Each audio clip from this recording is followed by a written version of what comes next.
About 2 years ago, our family adopted from South Carolina, DSS.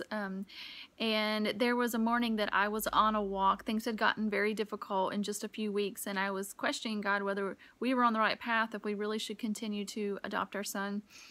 And God had in the past spoken to me in images of feathers, which is a whole other story I don't have time to tell. But I asked God for a feather, to see an actual feather, which I had not seen before. And so I was walking, and there was a point in my walk when I would normally turn left, and God told me to turn right, just inner sense that that's what I should do, not audibly. And so I did, and there, just a couple steps down, was my feather. And y'all, it was just amazing, just a miracle. I couldn't believe that He had granted my request. And so I went back to my house. When I got to my house, and I felt like God was saying, go further. And which I never did, but I went ahead and walked further, and there in the middle of the road was a second feather. And I couldn't believe it, and yet there in my heart I felt like God was saying, go all the way to the end of your road, which I never do because it is a huge hill to get back up.